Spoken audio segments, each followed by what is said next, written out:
Bonjour Jean-François Suas. Oui, bonjour. Bienvenue sur Sud Radio, président du club de la croisière Marseille-Provence. 40 000 croisiéristes attendus dans la cité phocéenne ce week-end, 18 000 attendus demain dans la ville. C'est ce que racontait le journal La Provence hier. Bon, ça fait énormément de touristes qui vont découvrir la cité phocéenne. C'est une bonne chose, au moins pour le tourisme marseillais, Jean-François Suas.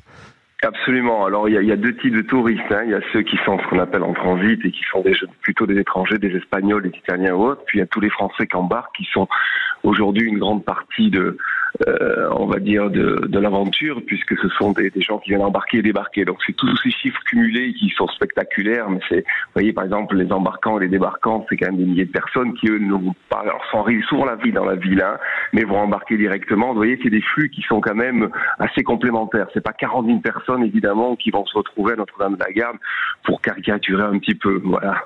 Cela fait malgré tout de la cité phocéenne le premier port de croisière de France.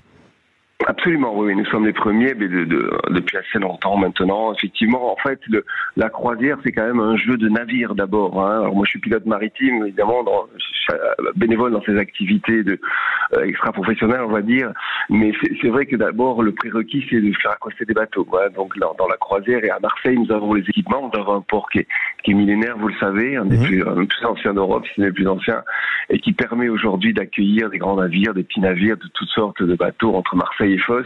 Et effectivement, le développement de la croisière est assez ancien. Il est plutôt récent à Marseille, ça, qui aujourd'hui est spectaculaire. C'est qu'effectivement, Barcelone, Rome, d'autres villes ont entamé cette mutation vers la croisière de certaines parties historiques, par exemple. Dans les années 60-70, nous, c'est plutôt les années 90-2000, parce que à ce moment-là, la Provence, on va dire, mais Marseille en particulier, est devenue une destination touristique. C'était pas le cas, il faut dire la vérité. Dans les années 90 ou 2000, Marseille avait un petit peu de mal à exister, vous voyez, sur le tableau mondial, on va dire, des cités ou des métropoles touristiques. Aujourd'hui, on y est. Et donc, évidemment, les opérateurs qui sont américains ou européens ont plutôt de la bienveillance sur notre port. Et ça, c'est important de le rappeler. Alors, l'an dernier, en 2023, plus de 2 600 000 passagers ont fait escale à Marseille. C'était une hausse de plus d'un tiers par rapport à l'année précédente. Bref, le tourisme de croisière à Marseille se développe, le tourisme et le transit. Ça, c'est indéniable. Maintenant, parlons aussi de ce qui fâche. Vous l'avez dit au tout début, parfois en caricature, en disant que ces énormes paquebots déchargent des dizaines de milliers de touristes qui vont tous se masser à Notre-Dame-de-la-Garde. On a eu les mêmes polémiques dans la Cité des Doges à Venise, en Italie, où les paquebots ont été éloignés. Est-ce que ça crée des problèmes avec la population ? Alors, c'est deux sujets vraiment différents. Une petite parenthèse sur Venise, c'était surtout des problèmes hydrauliques, c'est-à-dire c'est la masse des navires, le déplacement de l'eau. Aujourd'hui, pour avoir discuté le tourisme de masse est un sujet aussi à Venise, mais on en reparlera une autre fois. Et il n'a pas été résolu, vous l'avez bien vu, il y en a encore plus cette année. En 2023-2024, on a battu des records sans paquebots. Et quand vous discutez avec le maire de Venise, que j'ai eu la chance de faire lors d'un congrès, s'il avait dû garder quelques touristes et ceux de croisière qui lui rapportaient plus d'argent que tout le reste, mais c'est un autre débat. Nous, à Marseille, on a de la chance parce qu'on a quand même un territoire, une métropole de 2 millions d'habitants. Vous voyez, Venise, c'est 50 000 habitants qui reçoit 27 millions de personnes. Nous, on reçoit effectivement 5 millions de touristes avec 2,5 millions de croisiéristes, 2,6 millions.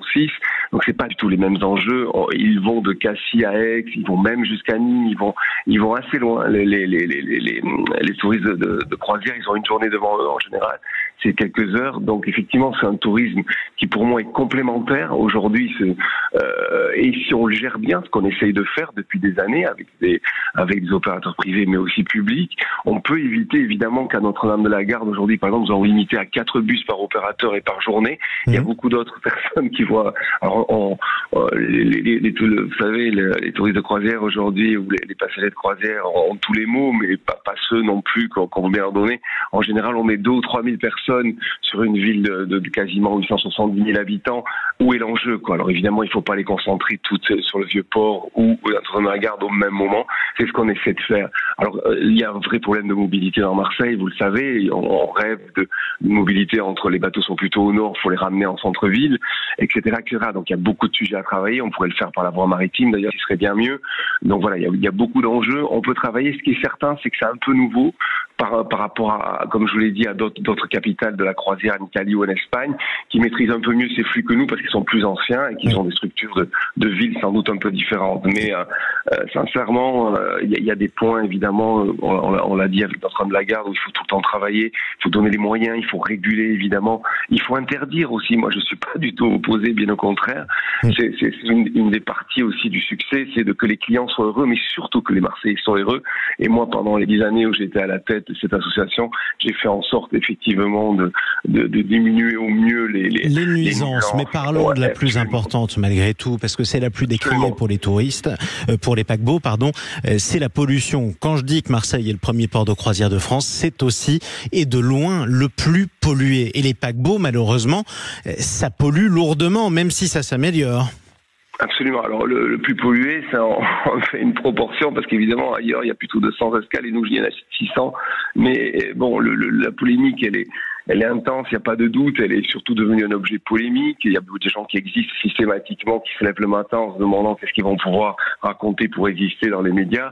Et je vous remercie d'ailleurs de m'avoir invité parce que c'est assez rare, on invite plutôt les détracteurs. La réalité, c'est que nous avons aujourd'hui 30% de nos escales avec du méthane, ce qu'on appelle du GNL, c'est-à-dire ce qui permet de vous chauffer pour certains en France. C'est-à-dire un produit qui aujourd'hui n'a pas de conséquences sur la santé. Il y a malheureusement encore une des conséquences sur le réchauffement climatique, c'est un gaz à effet de serre. Quand il est brûlé, il donne du CO2 aussi, et s'il fuit, il est dans l'atmosphère, on sait aussi ses conséquences. Donc on a plus d'un tiers de nos escales, donc 40% de nos passagers aujourd'hui qui arrivent et qui sont neutres pour la santé.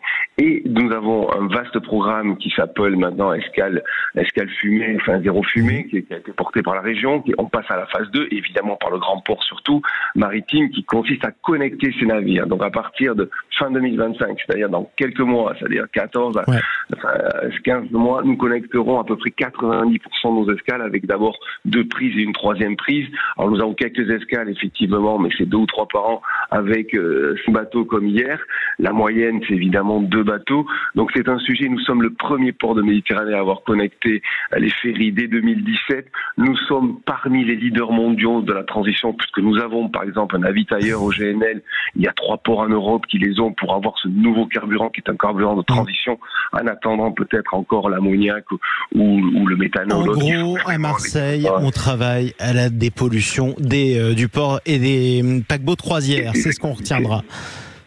Voilà, exactement. Merci Jean-François Suaz. Merci à vous Jean-François Suaz, président du club de la croisière Marseille-Provence. On donnera la parole aussi aux détracteurs des paquebots. Tout le monde a la parole sur Sud Radio. Parlons vrai toujours et tous ensemble. Merci beaucoup.